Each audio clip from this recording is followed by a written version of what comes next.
అందరికీ నా నమస్కారాలండి. ఇప్పుడు ఈ వీడియోలో మనం వచ్చేసి 2026 మార్చిలో జరగబోయేటటువంటి 10థ్ క్లాస్ ఎగ్జామ్స్‌కి సంబంధించి ఇంగ్లీష్ మోడల్ పేపర్‌ని విడుదల చేయడం జరిగింది. బ్లూ ప్రింట్ కానివ్వండి, తర్వాత పేపర్ ప్యాటర్న్ ప్రశ్నలు వచ్చేటటువంటి సరళి ఎలా ఉంటుంది, వాటికి సంబంధించినటువంటి టోటల్ డీటెయిల్స్‌ని బోర్డ్ ఆఫ్ సెకండరీ ఎడ్యుకేషన్ వాళ్ళు విడుదల చేయడం జరిగింది. దానికి సంబంధించి ఇప్పుడు మనం మోడల్ పేపర్‌ని, blue print and as well as paper ప్యాటర్న్‌ని డిస్కస్ చేద్దాం. చూడండి, 10థ్ క్లాస్‌కి సంబంధించినటువంటి 2025 మార్చిలో జరిగినటువంటి ఎగ్జామ్ పేపర్ ఏదైతే ఉందో దాన్ని పూర్తిగా వివరించడం జరిగింది. ప్రతి ప్రశ్న సమాధానంతో సహా ఎలా రాయాలి, ప్రిన్సిపల్స్ ఆఫ్ ఇవాల్యుయేషన్‌తో వివరించడం జరిగింది ప్రతి ప్రశ్న కూడా. కాబట్టి దయచేసి ఆ విషయాన్ని గమనించండి. అలానే 10థ్ క్లాస్‌కి సంబంధించినటువంటి ప్రతి పాఠ్యాంశం, ప్రతి లైన్ కూడా వివరించి చెప్పబడింది. సమ్మరీ ఇవ్వబడింది, నోట్స్ ఇవ్వబడింది. కాబట్టి దయచేసి ఆ విషయాన్ని గమనించండి.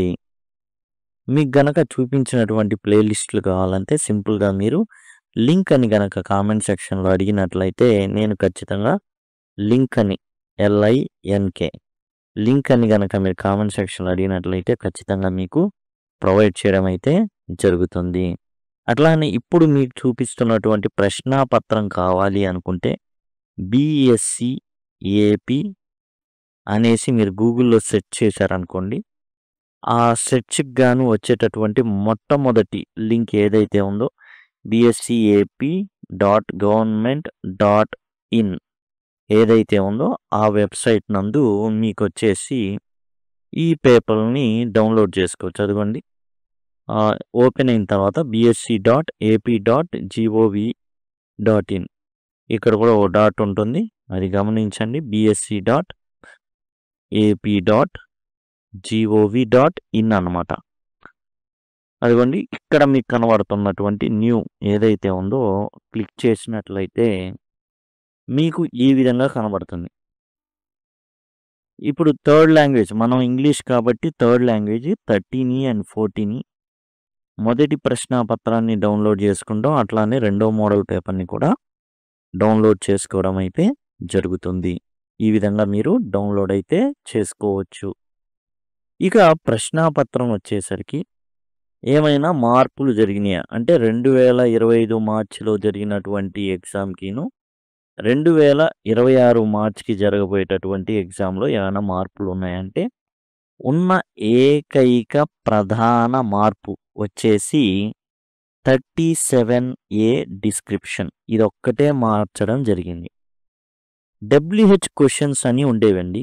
ఈ WH క్వెషన్స్ అనే వాటిని తొలగించి దాని స్థానంలో ఏమిచ్చారు అంటే డిస్క్రిప్షన్ ఇవ్వడం జరిగింది సప్లిమెంటరీ రీడర్ నుంచి.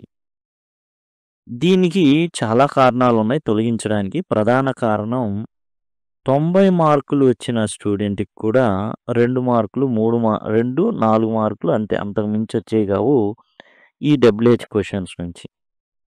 అదొకటి కారణం కాగా ఇంకోటి జనరల్‌గా మనకొచ్చేసి అంటే పిల్లలకు మంచి మార్కులు రావాలనేది ప్రధాన కారణం. దాన్ని తీవ్రంగా వ్యతిరేకించారు. ఎందుకంటే ఇంగ్లీష్ సబ్జెక్ట్‌లో కొంచెం కష్టంగా ఉన్నదది. దాన్ని తొలగిస్తే ఇంకా సింప్లిఫికేషన్ అవుతుంది. కాబట్టి తొలగించకూడదనేసి వాదించారు. కానీ అదొకటి. రెండోది వచ్చేసి ఏంటంటే నాలెడ్జ్ ఇట్లా డివిజన్ ఉంటాయి ప్రతి పేపర్‌లో కూడా. అదిగోండి, జనరల్‌గా మనకి పేపర్ సెట్ చేసేటప్పుడు ఎలా సెట్ చేస్తారంటే నాలెడ్జ్ ఇప్పుడు మనకి 40% చెక్ చేస్తున్నారు. 100కి 40 మార్కులు జ్ఞానాధారిత ప్రశ్నలు అడుగుతారు. 30% అంటే 100కి 30 మార్కులు వివేచనాధారిత ప్రశ్నలు అడుగుతారు. అండ్ క్రియేటివ్ ఎక్స్‌ప్రెషన్ అంటే భావ వ్యక్తీకరణ అనేది 20%, 100కి 20 మార్కులు. అప్రిషియేషన్ అనేటటువంటిది ఒకటి ఉంటుంది. అంటే మనము అప్రిషియేట్ చేయడం, మనం ఏందంటే మెచ్చుకోవడం, దాని గురించి గొప్పగా చెప్తూ రాయడం ఇట్లాంటివి ఉంటాయి కదా. ఎస్సేల్లో 10 మార్కులకి ఇది మిస్ అయింది. ఇంగ్లీష్‌లో వచ్చేసి అప్రిషియేషన్ మిస్ అయింది. దాన్ని కవర్ చేసేటటువంటి ఒక ప్రయత్నంలో భాగంగా డిస్క్రిప్షన్ WH క్వెషన్స్‌ని తీసేసి ఏం చేశారు అంటే ఈ యొక్క అప్రిషియేషన్ పార్ట్‌ని ఇంక్లూడ్ చేయడానికి 30 మనం చూసినటువంటి ప్రశ్న ఏదైతే ఉందో, మనం చూసినట్లయితే చివర్లో అన్నమాట ఈ మార్పు జరిగింది. వచ్చేసి చివర్లో 37వ ప్రశ్న ఏదైతే ఉందో, ఆ ప్రశ్న అదిగోండి 37 ఏ ఏదైతే ఉందో ఆ ప్రశ్నలో మార్పయితే తీసుకొచ్చారు. ఏం చేశారు? డబ్ల్యూహెచ్ క్వెషన్‌ని తీసేసి డిస్క్రిప్షన్‌ని ఇవ్వడం జరిగింది. ఇది పాజిటివా? నెగెటివా? అంటే 100కి 100% స్టూడెంట్‌కి న్యాయం చేసేటటువంటి మార్పిది.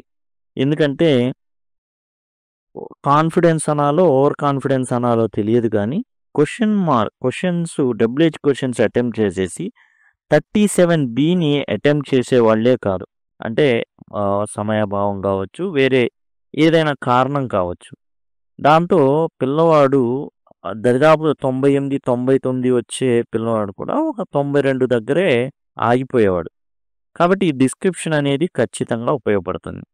ఇంకో విషయం గమనించాల్సిందేందంటే, ఇది కేవలం సప్లిమెంటరీ రీడర్ నుంచి మాత్రమే ఈ 37 ఏ క్వెషన్ ఇవ్వబడుతుంది. ఆ విషయాన్ని గమనించాలి. ఇక క్వెషన్ పేపర్‌కి సంబంధించి బ్లూ ప్రింట్‌ని మనం చూద్దాం. మనం ముందే చెప్పుకున్నాం బ్లూ ప్రింట్‌లో 40 మార్కులు ఏమో నాలెడ్జ్‌కి, కాంప్రహెన్షన్‌కి 30 మార్కులు, 20 మార్కులు ఎక్స్‌ప్రెషన్‌కి, అప్రిషియేషన్‌కి 10 మార్కులు, టోటల్‌గా 100 మార్కులు అనేవి ఇవ్వడం అయితే జరిగింది. ఆ తర్వాత వచ్చేసి weightage form of questions, essay questions 60 మార్కులుగా ఇది సమయం అన్నమాట. మార్క్స్ వచ్చేసి 30. ఏంటి ఎస్సే అంటే మనకు తెలుసు సెక్షన్ సి ఏదైతే ఉందో టోటల్ క్రియేటివ్ ఎక్స్‌ప్రెషన్ ఏదైతే ఉందో అదంతా కూడా మనకొచ్చేసి దీని కిందకి వస్తుంది. ఎస్సే క్వెషన్స్ కిందకి. Short answers, very short answers and MCQs, objectives అంటే ఎంసీక్యూస్ అన్నమాట. టోటల్‌గా 37 ప్రశ్నలకు గాను 100 మార్కులు అండ్ 3 గంటల 15 నిమిషాల సమయం. 3 గంటలేమో రాయుటకు, 15 నిమిషాలేమో చదువుటకు. అది. ఇక మొత్తం 30 మార్కులు రీడింగ్ కాంప్రహెన్షన్ అండి. అంటే ఇక్కడ ఏందంటే సెక్షన్ ఏ అండి. సెక్షన్ ఏ మొత్తం రీడింగ్ కాంప్రహెన్షన్. రెండోది గ్రామర్ అండ్ వొకాబులరీ 40 మార్కులు. ఇది సెక్షన్ బి అండి. తర్వాత క్రియేటివ్ ఎక్స్‌ప్రెషన్ ఇది వచ్చేసి సెక్షన్ సి 30 మార్కులు. 30, 40, 30 మొత్తం 100 మార్కులకి ఎగ్జామ్ అన్నమాట. డిఫికల్టీ కేవలం 20% ఇవ్వాలి. అండ్ యావరేజ్‌గా 40% అండ్ ఈజీగా 40% ఉండాలి. అంటే 40 మార్కులు ఈజీగా రావాలి, 40 మార్కులు యావరేజ్ అండ్ 20 మార్కులు అనేవి కష్టంగా ఉండాలి. ఇది scheme of preparation of exam ఏదైతే పేపర్ ఉందో దాన్ని తయారు చేసేటటువంటి ప్రక్రియలో ఈ విధంగా పాటించాలి. అంతేగాని నా ప్రావీణ్యం చూపిస్తానని చెప్పేసి ఎట్లా పడితే అట్లా కష్టంగా ఇవ్వకూడదు. ఇక ప్రశ్నల సరళి ఎలా ఉంటుంది, ఎక్కడి నుంచి వస్తాయి అనేది మనం చూద్దాం.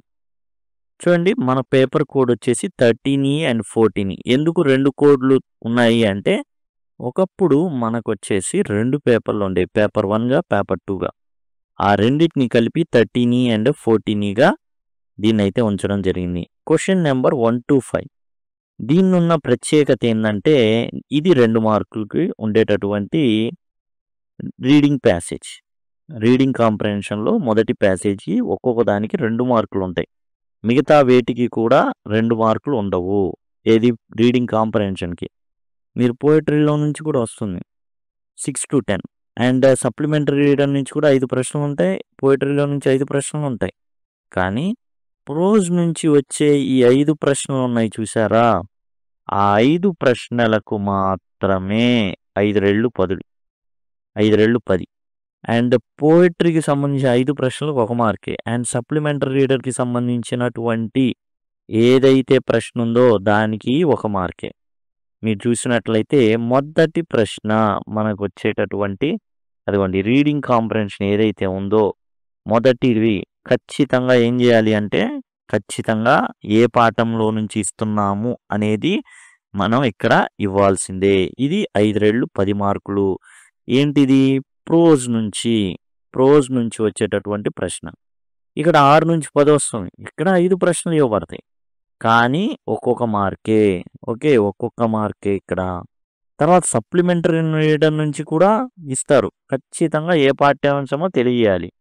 దానికి కూడా ఒక్కొక్క మార్కే. అంటే ప్రోజ్‌కి ఎక్కువ ప్రిఫరెన్స్ అనేది ఇవ్వడం జరుగుతుంది. ఇక్కడికే మనం చూసుకుంటే 20 మార్కులు కంప్లీట్ అయినియి. అయితే మీరు ప్రశ్నల్ని గనక జాగ్రత్తగా గమనిస్తే ఇచ్చేటటువంటి ప్రోజ్‌లో 2 ప్రశ్నలు. మొదటి 2 ప్రశ్నలు వీటిని డబ్ల్యూహెచ్ క్వెషన్స్ అంటారు.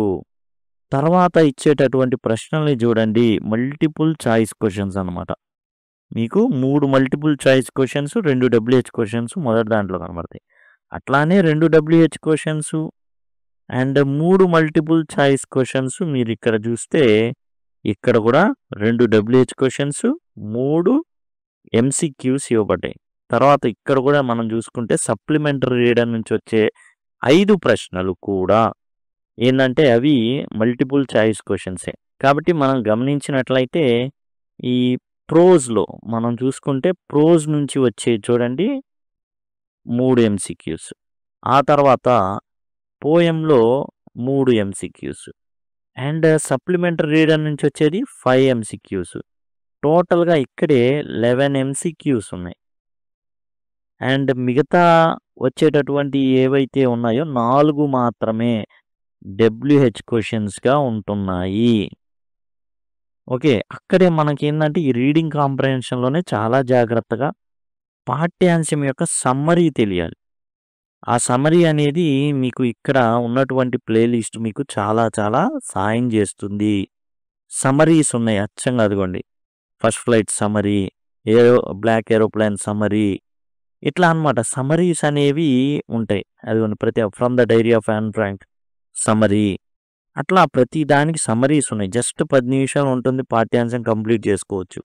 ఏ బేకర్ ఫ్రమ్ గోవా సమ్మరీ. ఈ విధంగా ఈ సమ్మరీస్‌ని గనక మీరు కంప్లీట్ చేస్తే ఈజీగా ఈ ఏవైతే 20 మార్కులు ఉన్నాయో సాధించడం పెద్ద కష్టమేం కాదు.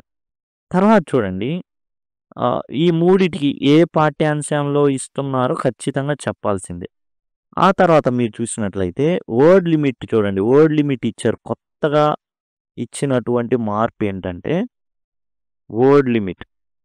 ఈ డబ్ల్యూహెచ్ క్వెషన్స్ ఏవైతే ఉన్నాయో 100 నుంచి 150 పదాల వరకు రాసేటటువంటిది వర్డ్ లిమిట్ అనేది ఇవ్వడం జరిగింది.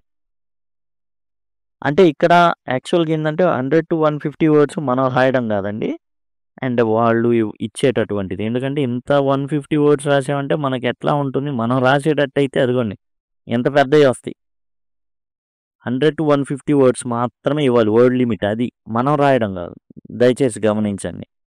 ఇది వాళ్ళు ఇచ్చేటటువంటిది అంతవరకే ఇవ్వాలా. 2 పేజీలు ఇస్తా అని ఇవ్వకూడదనమాట. 100 నుండి 150 పదాల వరకే ప్యాసేజ్ ఉండాలి. మనం రాసేది కాదు. ఓకే. టైటిల్ మాత్రం ఖచ్చితంగా దీనిలో నుంచి ఇచ్చాం. ఇక తర్వాత 16వ ప్రశ్న వచ్చేసి డేటా టేబుల్ ఫామ్‌లోదో, పై చార్ట్‌లోదో ఒక ట్రీ డయాగ్రామ్ ఓకేనా? బార్ చార్ట్ ఇవి చేయాలి. అయితే తర్వాత ఏం చేశారు అంటే ఫ్లో చార్ట్‌ని బార్ గ్రాఫ్ ఏదైతే ఉందో వాటిని కర్వ్ లైన్స్ ఉన్నది ఇంక్లూడ్ చేయలేదు. వాటిని తీసేశారు. అంటే మీకు వివరంగా చెప్పే ప్రయత్నం చేస్తాను. 16వ ప్రశ్న ఉందనుకోండి. ఈ 16వ ప్రశ్న ఎలా ఉంటుందంటే దిస్ ఈజ్ పై డయాగ్రామ్. ఇది పై డయాగ్రామ్ ఇచ్చారండి. ఇందులో 16వ ప్రశ్నలో ఈ ప్రశ్న అన్‌సీన్ అనమాట. అంటే టెక్స్ట్ బుక్‌లో ఉండదు. ఎక్కడి నుంచో పట్టుకొస్తారు. ఇంకోటి బార్ డయాగ్రామ్ ఉంటుంది. అదిగోండి ఇది బార్ డయాగ్రామ్. ఇలా ఉంటుంది. ఇలా ఉంటుంది. వీటిలో నుంచి ప్రశ్నలు అడుగుతారు. అట్లానే ట్రీ డయాగ్రామ్ ఉంటుంది. ట్రీ డయాగ్రామ్ అంటే అదిగోండి ఇట్లా ఉంటుంది. ఇది ట్రీ డయాగ్రామ్ అనమాట. ఈ విధంగా ఉంటాయి. పై డయాగ్రామ్ అంటే వృత్తాకారంలో ఉండేది. బార్ అంటే ఇది. అండ్ ట్రీ డయాగ్రామ్ అంటే ఇది. టేబుల్ ఫామ్ వస్తుంది. టేబుల్ ఫామ్ అంటే అదిగోండి ఈ విధంగా టేబుల్ ఉండి ఉంటుందన్నమాట. వీటిలో నుంచి ప్రశ్నలు అడగొచ్చు. ఇది టెక్స్ట్ బుక్‌లో ఉండదు. ఏముంటాయి? మొట్టమొదటి ప్రశ్న దీని హెడ్డింగ్ అవుతుందన్నమాట. ఓకే. ప్రతిదానికి అదే దరిదాపులుగా ఉంటుంది. జాగ్రత్తగా చూసుకోవాలి. తర్వాత మనం చూసుకున్నట్లయితే 2 WHలు ఉన్నాయి. ఓకే. అండ్ 2 MCQస్, మూడోది కూడా MCQనే. కానీ మూడోది ట్రూ ఆర్ ఫాల్స్ అనేది అడుగుతారు. ఇది కొంచెం అనలిటికల్ క్వెషన్ అన్నమాట. కొంచెం కష్టంగా ఉండేటటువంటిది. మనం అర్థం చేసుకుంటేనే ఈజీగా రాయగలం. ఈ విధంగా ఒక 5 ప్రశ్నలు అనేవి 16 ప్రశ్నలో రావడం జరుగుతుంది. ఇది అన్సింగ్. తర్వాత క్వెషన్ నెంబర్ 17 కూడా టెక్స్ట్ బుక్‌తో సంబంధం లేకుండా వస్తుంది. ఇక్కడ మనకొచ్చేసి ప్రశ్నలు ఏదైతే సెక్షన్ ఏ 30 మార్కులని చెప్పుకున్నాం. ఈ 30 మార్కుల్లో 20 మార్కులు, అందులో 10 మార్కులు ప్రోజ్ నుంచి, 5 మార్కులు పోయెం నుంచి, అంటే పోయెట్రీ నుంచి, ఒక 5 మార్కులు సప్లిమెంటరీ రీడర్ నుంచి వస్తాయి. అయితే 10 మార్కులు మాత్రం టెక్స్ట్ బుక్‌లో లేనటువంటి అన్‌సీన్, అంటే మనకు టెక్స్ట్ బుక్‌లో కనబడినటువంటి వాటి నుంచి ఇండైరెక్ట్‌గా అడిగేవన్నమాట. ఇక్కడ 16వ ప్రశ్నలో కొన్ని ఇవ్వకూడదు. అంటే కొంచెం ప్రావీణ్యం గట్టిగా అడుగుదాం పిల్లల్ని, ఏడిపిద్దాం వాళ్ళని అనేటటువంటి, లేదా మన ప్రావీణ్యం చూపించుకుందాం అనేటటువంటి మైండ్ సెట్‌తో కొంతమంది ఇచ్చేటటువంటి కష్టమైనవి ఉంటాయి. అయితే అందులో ఫ్లో చార్ట్ ఇవ్వరాదు. ఫ్లో చార్ట్ అంటే ఎట్లా ఉంటుంది? అదిగోండి ఇట్లా ఉంటుంది flow chart. Yes or no ఇట్లా ఉంటుందన్నమాట. గందరగోళంగా ఉండిద్ది. ఓకే. అదొకటి. బార్ గ్రాఫ్ ఇయకూడదు. బార్ గ్రాఫ్ అంటే ఇలా ఉండి ఇలా ఉంటాయన్నమాట. ఇలా ఉండి ఇలా ఎగుడు దిగుడుగా ఉంటాయి. అలాంటివి ఇవ్వకూడదు. సిలబస్‌లో లేదది. ఫ్లో చార్ట్ గాని, బార్ గ్రాఫ్ గాని ఏమాత్రం ఇంక్లూడ్ చేయరాదు. బార్ గ్రాఫ్ చేయకూడదు. కాకపోతే దేనిలో బార్ చార్ట్ అయితే ఓకే. గ్రాఫ్ ఇచ్చేసి ఇస్తారనమాట. జస్ట్ దాని మీద లైన్‌లు గీస్తారు. అవి మాత్రం అదిగోండి ఇలా ఉండిద్ది. అది ఇవ్వకూడదు. ఫ్లో చార్ట్ ఇవ్వకూడదు. తర్వాత 17వది ఏదో ఒక స్టోరీ ఇచ్చేసి జంబుల్డ్ సెంటెన్సెస్ ఇవ్వాలి. ఇందులో కొంచెం జాగ్రత్తగా ఉండాలి. పోయిన సంవత్సరం కొంచెం గట్టిగా అడిగినటువంటి, అంటే కన్‌ఫ్యూజ్ చేసే విధంగా అడిగినటువంటి ప్రశ్న క్వెషన్ నెంబర్ 17. సెక్షన్ ఏలో పోయినసారి కొంచెం టఫ్‌గా ఉన్నది క్వెషన్ నెంబర్ 17 అన్నమాట. ఇక సెక్షన్ బి చూసినట్లయితే గ్రామర్ 20 మార్కులకి, వొకాబులరీ 20 మార్కులు, టోటల్‌గా 40 మార్కులు. ఇందులో మొదటిది రిలేటివ్ క్లాజ్ ఇస్తారండి. యూనిట్ 1లో ఉంటుంది ఇది. ఎలా ఉంటుంది ప్రశ్న అంటే ఈ విధంగా ఉంటుంది. My mother is going to her state TV show on cooking. She cooks very well. దీన్ని కంబైన్ చేయాలి. హూమ్‌తో ఇది ఎక్కడ ఉందంటే యూనిట్ 1లో మనకైతే ఇవ్వడం జరిగింది. తర్వాత వాయిస్ అండి. ఇది యూనిట్ 3 వర్క్ బుక్‌లో ఇవ్వడం అయితే జరిగింది. వర్క్ బుక్‌లో మనకి యూనిట్ 3లో ఉంటుంది. ఒక్కొక్క దానికి 2 మార్కులు అనేవి ఇవ్వడం అయితే జరిగింది. క్వెషన్ నెంబర్ 20 వచ్చేసి రిపోర్టెడ్ స్పీచ్ యూనిట్ 9లో ఉంది మన టెక్స్ట్ బుక్‌లో. తర్వాత ప్రిపోజిషన్ టెక్స్చువల్, జనరల్ కూడా అడగొచ్చండి. టెక్స్చువల్‌గా ఉన్నవి అడగొచ్చు, జనరల్‌గా కూడా అడగొచ్చు. ఇవి 2 మార్కులు. తర్వాత ఎడిట్ ఏ ప్యాసేజ్ ఇది వచ్చేసి వర్క్ బుక్‌లో ఉన్నాయండి. 9 ఉన్నాయి. కాబట్టి వర్క్ బుక్‌లో ఉన్న 9 చేసేయాలి. అన్‌సీన్ కూడా అడగొచ్చు. తర్వాత వచ్చేసి ఆర్టికల్స్ టెక్స్చువల్ ఇస్తారు. యూనిట్ 2లో ఉంది ఇది. జనరల్‌గా కూడా అడగొచ్చు. తర్వాత repeated action used to would ఇది వచ్చేసి యూనిట్ 6లో ఉంది మనకి టెక్స్చువల్‌గా టెక్స్ట్ బుక్‌లో. ఇది కూడా 2 మార్కులు. 2 ఇస్తారు. 2 మార్కులు ఒక్కొక్కటి. తర్వాత వచ్చేసి నౌన్ మాడిఫైయర్ ఇస్తారు. టెక్స్చువల్ అంటే యాజ్ ఇట్ ఈజ్ టెక్స్ట్ బుక్‌లో నుంచి ఇస్తారా అంటే కాదు. కాకపోతే యూనిట్ 6లో దానికి సంబంధించిన గ్రామర్ టాపిక్ అయితే ఉంది. జనరల్‌గా కూడా ఇవ్వవచ్చు. 2 మార్కులు. 2 ఇస్తారు ఇవి. నాన్ మాడిఫైయర్స్ 2 మార్కులు. తర్వాత అడ్వైస్ సజెషన్ ఇవ్వడం. ఇది 2 మార్కులు. తర్వాత వచ్చేసి సినానిమ్స్. ఇవి వచ్చేసి ప్రోజ్ లెసన్స్ ఏవైతే ఉంటాయో ఆ ప్రోజ్ లెసన్స్‌లో నుంచి ఇస్తారు. ఏందంటే 6 వర్డ్స్ ఇస్తారు బాక్స్‌లో. సినానిమ్స్‌ని పిక్ చేయాలి. నెక్స్ట్ వచ్చేసి ఆపోజిట్ వర్డ్స్ ఇస్తారు. ఇది కూడా ప్రోజ్ లెసన్స్‌లో నుంచే ఇవ్వడం అయితే జరుగుతుంది. 4 మార్కులు.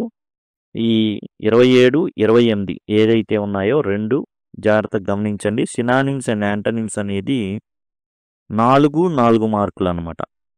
తర్వాత మీరు చూసినట్లయితే right form of the words ఇవి ప్రోజ్ లెసన్స్లో నుంచి ఇస్తారు 2 మార్కులు.